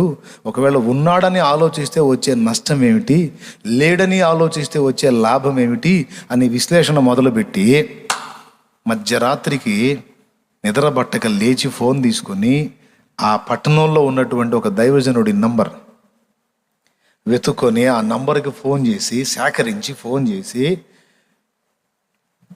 అయ్యా సేవకుడా, మీరు ఎక్కడున్నారో మీరు రాగలిగితే నా అడ్రస్ ఇది, దయచేసి రండి, లేదా మీ అడ్రస్ చెప్పండి, నేను మీ ఇంటికి వచ్చి మిమ్మల్ని కలుసుకుంటాను అన్నాడు. ఆయన గతుక్కుమన్నాడు, ఒరే వీడు నాస్తికులు లీడర్ కదా, వీడెందుకు వస్తాను అన్నాడని. ఏం మళ్ళీ నాతో తర్కం పెట్టుకుంటాడే, మళ్ళీ టైం వేస్ట్, నిద్ర లేకుండా ఎందుకు ఈ కర్మాన్ని, ఎందుకు సార్ ఎందుకు రావాలనుకుంటున్నారు అంటే అప్పుడు కన్నీళ్లతో చెప్పాడట, నేను దేవుని గురించి తెలుసుకోవాలనుకుంటున్నాను అని. నేను దేవుని గురించి తెలుసుకోవాలనుకుంటున్నాను, దయచేసి మీరు వస్తారా, నన్ను రమ్మంటారు అని కన్నీళ్లతో మాట్లాడితే అప్పుడు ఆ దైవజనుడు అతన్ని కలుసుకొని అతనికి ప్రభువుని, పరలోక రాజ్యాన్ని, నరక తీర్పుని, దీనంతటిని గురించి వివరించినప్పుడు అతడు మారు మనసు పొంది రక్షణ పొందిన అనుభవ సాక్ష్యాలు ఎన్నెన్నో. పాల్ యాంగి చో అనే దైవజనుడు కూడా ఒక చిన్న పాప చెప్పిన సువార్త వల్ల మారు మనసు పొందాడు. దక్షిణ కొరియా దేశంలో దాదాపు లక్షలాది మంది ప్రజల్ని రక్షణలోకి నడిపించి 80 ఏళ్ళు దాటి ఇప్పటికీ సజీవుడుగా ఉన్నాడు. అరే నీ టాలెంటులు, నీ తలాంతులు, నీ పనితనాలు, నీ మేధాశక్తి, నీ విజ్ఞానం, నీ పాండిత్యం తీసి దెబ్బలు కొట్టవాయా? ఎవడికి కావాలి? అన్ని పొంది నేను అప్పుడు వస్తా పోటు పొడుస్తా అనేది కాదు. ముందు నీ కలిగి ఉన్నది. చిన్నవాడు ఇంతమందికి ఒక లోడ్ వేసుకొని రాలా, 5 రొట్టెలు 2 చేపలు సాలవు తెలుసు ప్రభువుకి, కానీ దానిని ఇంతమంది కడుపులో నింపే శక్తి యేసయ్యకుంది. నీకు తెలిసిన ఆ 4 మాటలే చూడు, చిన్నది మాట్లాడిన ఒకే ఒక్క మాట ఏమో ప్రసంగం చేసింది అయింది. నేనుగా చెప్పినట్టు 1 గంట 1.5 గంటన్నర ఏమన్నా చెప్పింది అయింది. ఒక్కటే మాట, నమ్మవా? అయితే నమ్మని వానికి నరక శిక్ష విధింపబడిందని ఈరోజు అదే చెప్పారు అన్న ఒక్క మాట కొట్టింది చూడు, గుండె బద్దలు కొట్టింది చూడు. దేవుడు దలుచుకుంటే ఒక్క మాట చాలు సోదరా.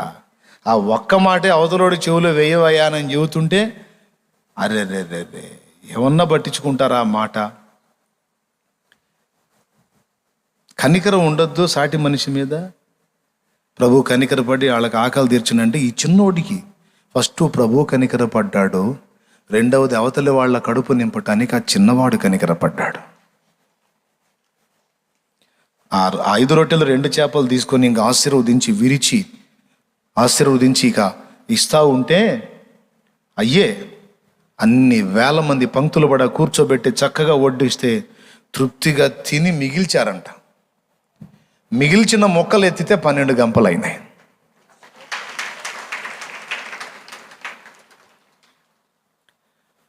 పాస్టర్ గారు ఒక ఆయన నాకు కలిశాడు. రకరకాల బోధలో బ్యాచ్లు ఎక్కువైపోయినాయిగా ఇప్పుడు, పిచ్చి పిచ్చి బోధలో. జడేయకూడదు అనే బోధ ఒకటి వచ్చింది. లాజర్ గారు ఆయన తగిలాడంటే ఈ జడేయకూడదు అని చెప్పే బోధకుడు. ఆడవాళ్ళు జడేయకూడదు, అసలు వాక్యం తెలియదు, పాడలేదు. ఈరోజు చాలామందికి జడలు అల్లుకోనుట అనేది చేయొద్దని చెప్పాడుగా పౌలు గారు, జడేయకూడదు అన్నాడంట. పాపం ఈయన పెద్ద ఆయన, దగ్గర 70 ఏళ్ళు పైన ఉంది. మరి జడ అయిపోతే ఎట్రా అబ్బాయి, మరి జుట్టు లేచి మొఖాన్ని పడుతుంటుందిగా అన్నాడంట. జుట్టు లేచి మొఖాన్ని పడితే క్లిప్ పెట్టుకోవాలన్నాడంట. క్లిప్ పెట్టుకోవాలి, జడ వేయకూడదు, జడ మాత్రం వేయకూడదు అన్నాడంట. ఏందిరా మళ్ళీ చెప్పన్నాడంట. క్లిప్ పెట్టుకోవాలి అవసరమైతే, అంతేగాని జడ వేయకూడదు అన్నాడంట. ఒరే నీకు 25 ఏళ్ళు ఉంటాయి, నీ భార్యకి ఒక 20 ఉండొచ్చు, నీ భార్యకి 20, జుట్టు ముఖం మీద పడకుండా నీ భార్య క్లిప్ పెట్టుకుంటే పద్ధతే. నా భార్యకి 60. ఒరే నా భార్య క్లిప్ పెట్టుకొని రోడ్ల మీద తిరిగితే ఊసినోడే కానీ ఉయ్యనోడు ఎవడన్నా ఉంటాడో చెప్పరా అన్నాడు. వీడికి సౌండ్ లేదు, వీడి బైబిల్ పరిశోధన వీడి తలకాయ. మరి తిమోతి పత్రికలో ఆ మాట ఎందుకు చెప్పాడు అంటే, అప్పటి రోజుల్లో ఆడవాళ్ళు అచ్చంగా స్త్రీలు జడలు అల్లుకొనుటకే ఒక పూట కేటాయించేవాళ్ళంట. ఎంత జిదుగు జడలు అల్లితే అంత గొప్ప అందం కింద లెక్కంట అప్పుడు. అది చరిత్ర చెప్పే విషయం. జడలో జడ సన్న జడలు. చిన్నపిల్లలకు ఒక్కోసారి కొంతమంది చాలా సమయం తీసుకుని అల్లుతారు. ఐడియా ఉందా? లేడీస్కి తెలిసిద్ది. నీకేం తెలుసు? మీరు చెప్పండి. అవునా? ఇప్పుడు కొంతమంది పురుషులకు కూడా తెలుసులే, ఎందుకంటే కొంతమంది మగవాళ్ళు కూడా మొన్న ఒకటి చూశాను, అమ్మ ఆడవాళ్ళ జుట్టు అంత ఉంది, వాడికి శుభ్రంగా జుట్టు ఎంత ఇట్ట ఒక గుర్రపు జడలాగెట్టేసి పిలగబెట్టాడు. అదేంది రబ్బర్ బ్యాండ్ పెట్టాడు, పెట్టి తిరుగుతూ ఉన్నాడు డింగు డింగ్ అని. దబ్బక్కన వెనక పాటలో చూసి ఏమెవరు చొక్కా ప్యాంట్ వేసుకుంది అనుకున్నా, ఎదురు చూస్తే వాడు. ఊరే నీకేం పోయే కాలం వచ్చిందిరా, ఈ జడేంది ఈ పాడేంది. చాలాసేపు నాకు ఆశ్చర్యం వేసింది వాడు అవుతారని చూసి. ఈ లైవ్లో ఉన్నోళ్ళు ఎవరైనా జడ బ్యాచ్ ఉన్నారని నన్ను తిట్టుకోకండి బాబా, చండాలో మనం ఎట్టేసుకుంటాం జడ. మరి యేసయ్య జుట్టు పెంచుకున్నాడుగా, నాజీరు చేయబడ్డ వాళ్ళు జుట్టు పెంచుకుంటారు అంటే ఏమో పెంచుకున్నాడో లేదో ఎవరు చూశారు. కొద్ది గొప్ప పెంచుకుంటే పెంచుకొని ఉండొచ్చు. పెంచుకున్న ఆయన నేను జుట్టు ముళ్ళు వేయలే, ఇట్లాంటి ముళ్ళు వేసి రబ్బర్ బ్యాండ్లు పెట్టలే చండాలంగా. అసలు ఏంది ఎంత నీట్గా దువ్వాడు అనుకున్నాను. నీట్గా నేను వెనకపాట్లు చూసి ఆడమనిషి, నిజంగానా ఆడమనిషి అనుకున్నాను నేను. ఇది ఆడమనిషి ఇంత దర్జాగా చొక్కా ప్యాంట్ వేసుకొని మొత్తం బాడీ లాంగ్వేజ్ అంతా చూస్తేనే మొగోళ్ళలా కనపడుతుంది. జడ చూస్తేనేమో పెద్ద జడ.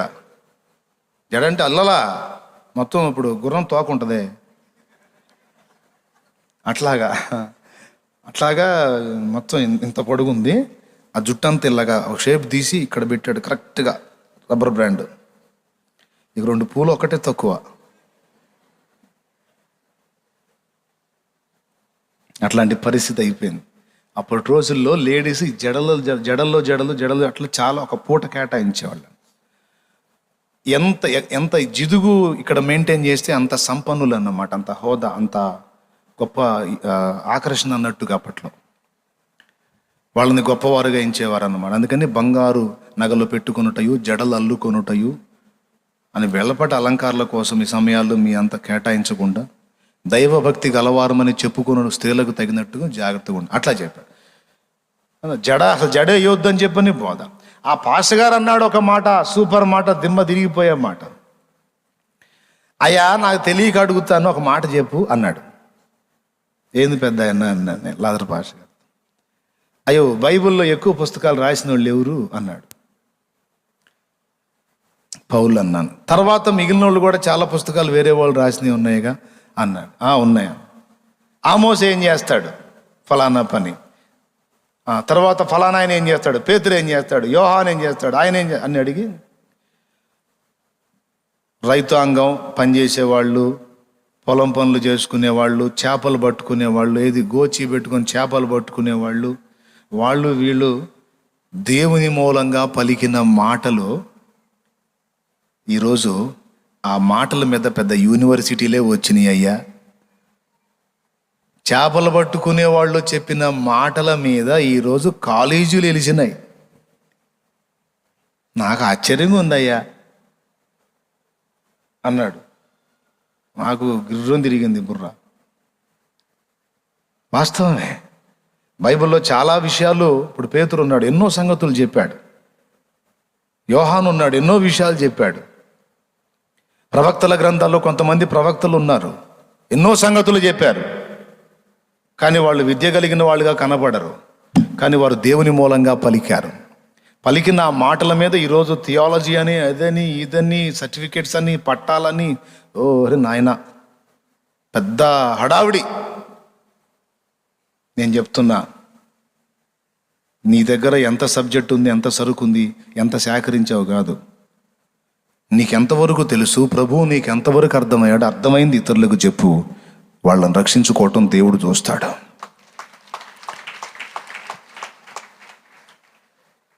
అంతకుమించి ఇంక నేనేం చెప్పను. కనికరపడి వారి కడుపు నింపాడు. యేసయ్య అద్భుతం చేస్తే కనికరంతోనే, చచ్చినోడిని లేపితే కనికరంతోనే, గుడ్డివాడిని కళ్ళు తెరిస్తే కనికరంతోనే, కుష్ఠరోగిని స్వస్థపరిస్తే కనికరంతోనే, ఆఖరికి మన కోసం వచ్చి ప్రాణం పెట్టాడు అంటే కనికరంతోనే. నేను ఈ పని చేయకపోతే మొత్తం క్యూ కట్టి నరకానికి పోతారు క్యూలో. గనుక నేను వెళ్ళి ప్రాణం పెట్టకపోతే నశించిపోతారని తండ్రి చిత్త ప్రకారం కనికరపడి వచ్చి ప్రాణం పెట్టాడు. ఈరోజు కనికరం లేని జీవితాలు ఎన్నెన్నో. నువ్వు సువార్త ఇతరులకు చెప్పట్లేదు అంటే నీ దగ్గర కనికరం లేదు అని అర్థం. అంటే వాడు నరకంలో యాతన పడతాడు అని తెలిసి కూడా జాలి పడట్లా నువ్వు. నువ్వు ఏ పేరు చెప్తున్నావో ఆ ప్రభు ఏకంగా వాళ్ళ కోసం ప్రాణమే పెట్టాడు. ఆ ప్రభు బిడ్డనని చెప్పుకుంటున్నా నువ్వు మాత్రం కనీసం ఒక మాట వాడికి చేరవేసేంత కనికరం కూడా చూపట్ల. నేను కనికరం చూపించేది ఏందన్నా, వాడు బాగానే ఉన్నాడుగా, అది ఇప్పుడు బాగానే ఉంటాడు, చస్తే నరకంలోనేగా వాడు యాతన పడేది. కనికరం లేదు. వ్యాధి బాధల్లో ఇబ్బంది పడుతున్న వాళ్ళ విషయంలో సహాయపడేదానికి కనికరం కావాలి, కనికరం ఉండదు. వస్త్రహీనులు ఎంతోమంది కనపడుతున్నారు, వాళ్ళకి ఒక వస్త్రం ఇద్దామనే దానికి కనికరం ఉండదు. కాస్ట్లీ బట్టలు 5,000, 6,000, 10,000, 12,000 డ్రెస్సులు, సూట్లు, తర్వాత శారీసు అన్నీ. కానీ కళ్ళ ముందు అభాగ్యులాగా వస్త్రహీనతతో అల్లాడిపోతున్న వాళ్ళ కనీసం అంత గుడ్డ కప్పేటువంటి పరిస్థితి ఉండదు. కనికరం లేని జీవితాలు. 5,000 పెట్టుకునే చీర ఏదో 1,000 రూపాయలు పెట్టుకొని 4,000 పొదుపు చేసి 10 మందికి చీరలు పంచు. ఎంత సంతోషపడతాడో నా యేసయ్య.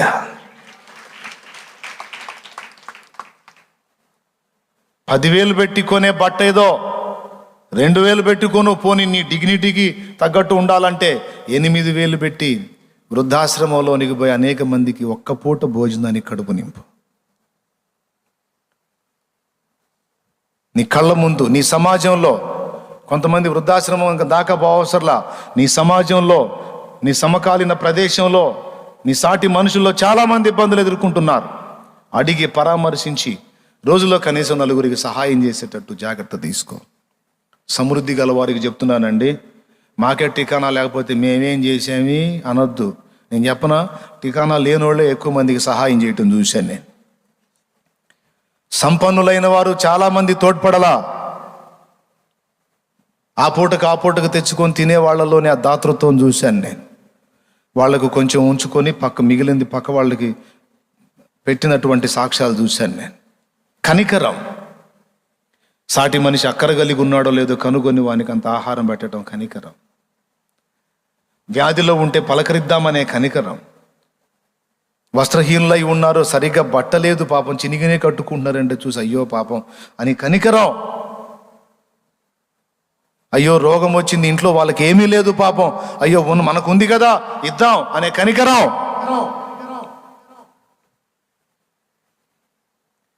మనకుంది, మనం తిన్నాం, మనం బాగున్నాం, హ్యాపీ. రోజుకు 3 సార్లు తిందాం, 2 సార్లు వెళ్ళొద్దాం, టైంపాస్ చేసేద్దాం. ఎక్కడున్నారు? నేను రోగినై ఉండగా నీవు నన్ను చూడవచ్చితివి, నేను వస్త్రహీనుడనై ఉండగా నీవు నాకు వస్త్రం ఇచ్చితివి, నేను ఆకలిగొని ఉండగా నీవు నాకు అన్నం పెట్టితివి, నేను దప్పిగొని ఉండగా నీవు నాకు దాహమునకు ఇచ్చితివి, నేను చెరసాలలో బందీనై ఉండగా నీవు నన్ను పలుకరించితివి. నా తండ్రి చేత ఆశీర్వదించబడిన వారలారా, ఇదిగో మీ కొరకు సిద్ధపరచబడినటువంటి నిత్య రాజ్యంలో ప్రవేశించండి, నిత్యము మీరు సంతోషించండి అన్నాడు. మరి కనికరం లేనివాళ్ళే ఏమంటాడు? ఎందుకు ఇంతగా చెప్తున్నానో తెలుసా దీని గురించి, కనికరాన్ని గురించి? నువ్వు నిజంగా నీ గుండెలో కనికరం అనేది ఏర్పరచుకుంటే, కనికరం ఉంటే, రేపు దేవుని ముందు నీవు కూడా కనికరింపబడతావు. తెలుసా? ఒకసారి మత్తయి సువార్త 5 తీయండి.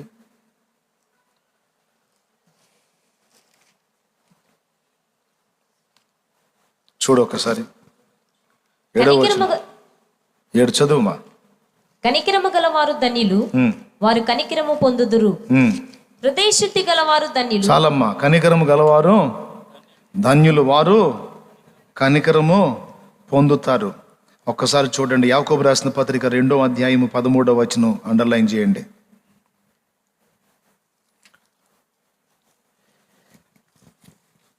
కనికరము చూపని వాడు, మళ్ళీ జాగ్రత్తగా తొందరపడవాకమ్మ, వాళ్ళని తిని అది అండర్లైన్ చేయని మైండ్లోకి ఎక్కాలి ఆ మాట. ఎందుకంటే నేను కనికరం కనికరం కనికరం అని పద్దాకలి కనికరం అనే పదం వాడి ప్రసంగం చేస్తే ఏం తీయాలి వాక్యం అంటే ఏం లేదులే, కాకపోతే కనికరం చూపమన్నాడులే అని అంతవరకు దులిపేసి వెళ్ళిపోతారు మనోళ్ళు, మేధావులు తెలుసు నాకు. అందుకని దానివల్ల ఏం జరుగుతుందో ఏం ఆశిస్తున్నాడో దేవుడు చెప్తున్నాను చూడు. చదువు అయ్యా, చదువుమా. కనికరము చూపని వాడు కనికరము లేని తీర్పు పొందు. అబ్బో, కనికరము చూపని వాడు రేపు దేవుని తీర్పులో కఠినమైన తీర్పు పొందుతాడట. మరి కనికరం చూపినోడు కనికరం పొందుతాడు, కనికరం తీర్పును మించి అతిశయపడును అన్నాడు. దేవునికి మహిమ. పొద్దున్నే ఒకడిని తెచ్చాడు పనికి, బాయ్ దేనారం ఇస్తాను అన్నాడు. అంటే ఈరోజు కూలి లెక్క తీసుకుంటే ఒక 500 ఇస్తాను అన్నాడు. బాయ్ ఒక 500 ఇస్తాను అన్నాడు ఒక ఆయన. సరేనయ్యా 500 కూలి ఒప్పుకున్నాడు. మళ్ళీ ఈ యజమానుడు మధ్యాహ్నం పోయాడు. పోయి మార్కెట్లో చూస్తే ఇంకా కొంతమంది పాపం పైన కండ వేసుకొని నిలబడ్డారు, ఎవరన్నా పనికి పిలుస్తారేమో. ఎవరబ్బాయి పని దొరకలేదా అన్నాడు. లేదండి, మమ్మల్ని ఎవరు పిలవలేదండి బాబా. సరే మీరు కూడా పోయి తోటలో పని చేయండి, మీకు ఏది న్యాయం అది ఇస్తా పొమ్మన్నాడు. పోయారు. 3ంటికి పోయాడు, మళ్ళీ ఉన్నారు కొంతమంది. ఏంద్రబ్బాయి అంటే ఏం దొరకలేదయ్యా, పని దొరక్క ఉన్నావా. సరే పోండ్రా, మీకు ఏది న్యాయం అది. 6ంటికి ముందు, ఒక గంట ముందు 5ంటికి పోయాడు, మళ్ళీ చూశాడు, మళ్ళా కొంతమంది ఉన్నారు.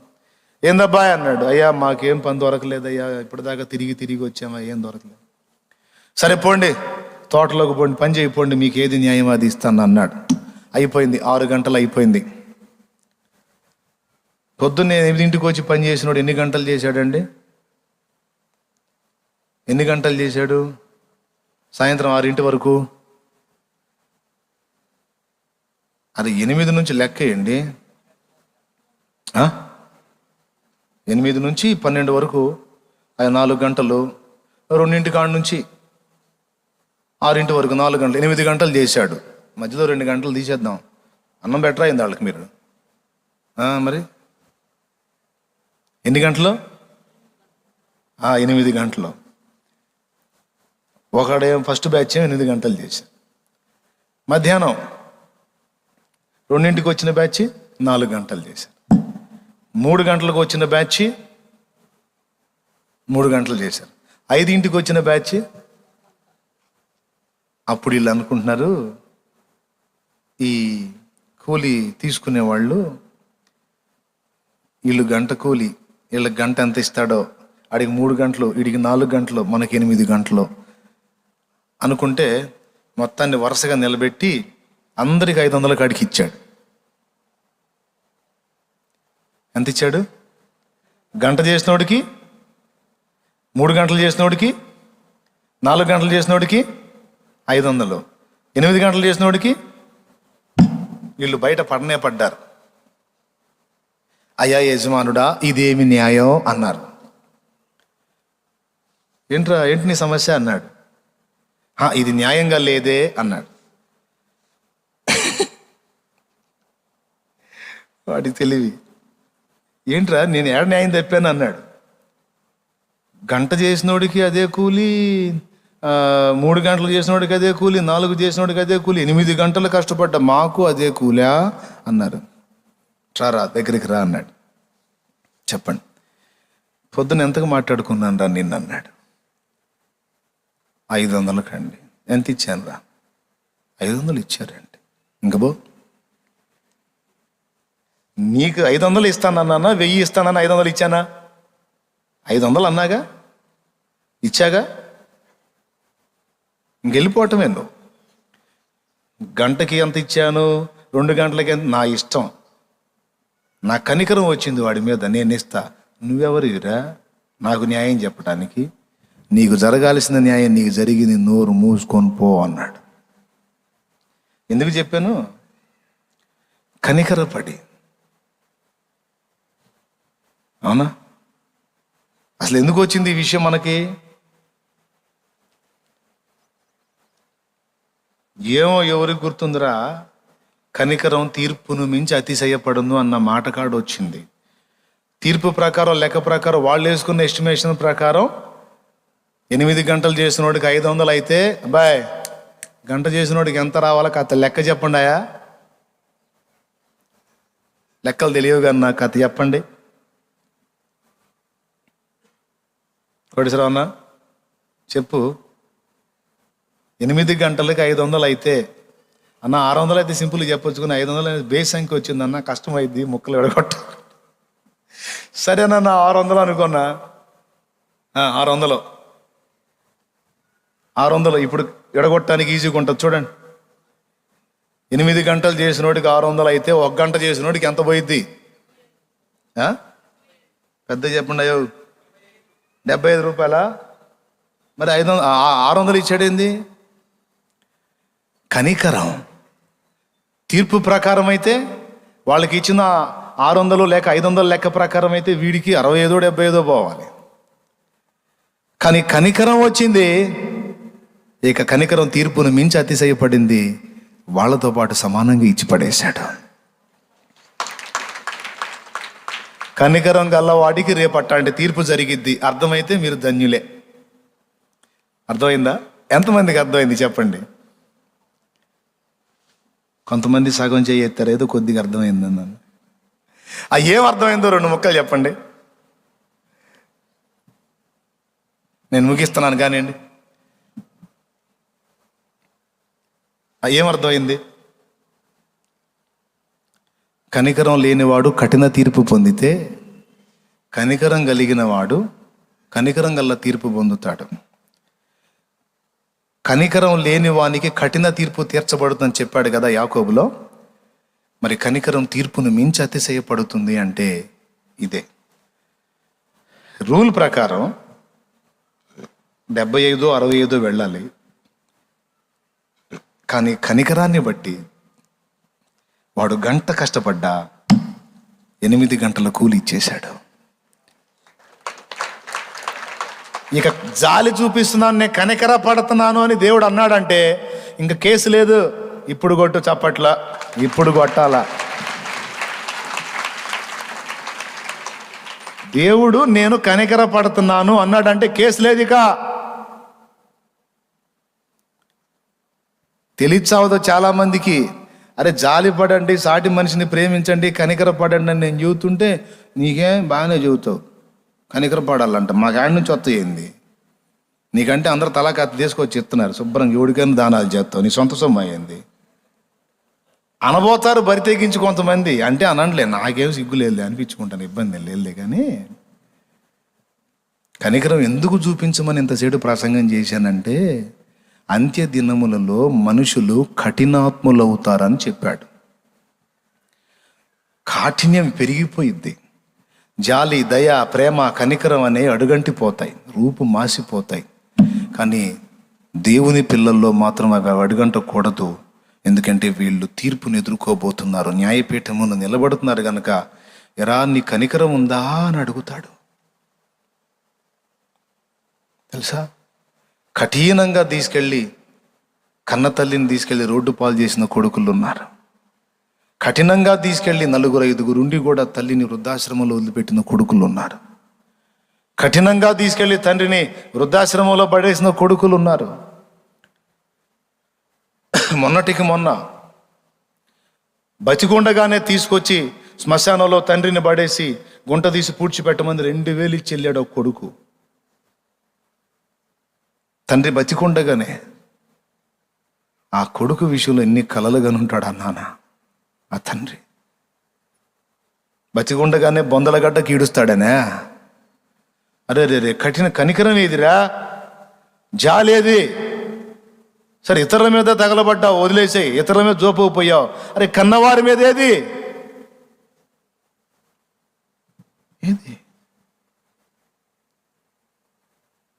కట్టుకున్న వారి మీదేది? తోడబుట్టిన వారి మీదేది?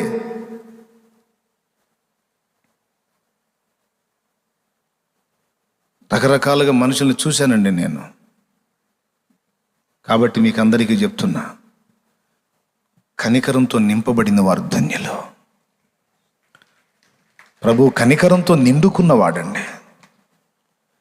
ఆ కనికరం నీ మీద చూపాడు కాబట్టి ఈ రోజుకి ఎన్నిసార్లు నువ్వు అడుగులు జారి తొట్టుపడి ప్రభు ముందుకు వచ్చినా కేవలం ఆ కనికరాన్ని బట్టే పో, సరే పో అని వదిలేశాడు. దేన్ని బట్టి తెలుసా? కనికర సంపన్నుడు. దేవునికి స్తోత్రం కలుగునుగాక. హల్లెలూయా. తీర్పు తప్పించుకుంటావు, అది చెప్తుంది. భయంకర తీర్పు, కఠిన తీర్పు తప్పించుకుంటావు కనికరంతో నింపబడితే. అన్న కనికరంతో నింపబడి పాపం చేయొచ్చు అంటే, కనికరంతో నింపబడి పాపం చేయమని నేను చెప్పలా. పాపం ఎట్ట చేస్తావు? క్రొత్త జన్మ ఎత్తినోడివి సిగ్గుశరం లేకుండా కాదు. పాపంలో పొరిలాటానిక నీకోసం ప్రాణం పెట్టి బయటికి తెచ్చింది కాదుగా. పరిశుద్ధులుగా బతకమనేగా. తెలిసి తెలియక ఎప్పుడన్నా ఏ విధం చేతనైనా అనుకోని రీతిలో భంగపడినా శోధింపబడినా ఆ కనికరాన్ని బట్టి నువ్వు ఆయన దగ్గరికి, కృపాసనం దగ్గరికి రాగలుగుతున్నావు. దాన్నే కరుణాపీఠం అన్నారు. ప్రియ బిడ్డలారా, దయచేసి మీకు చేతులెత్తి వందనాలు చేసి చివరిగా ఒక్క మాట చెప్తున్నా.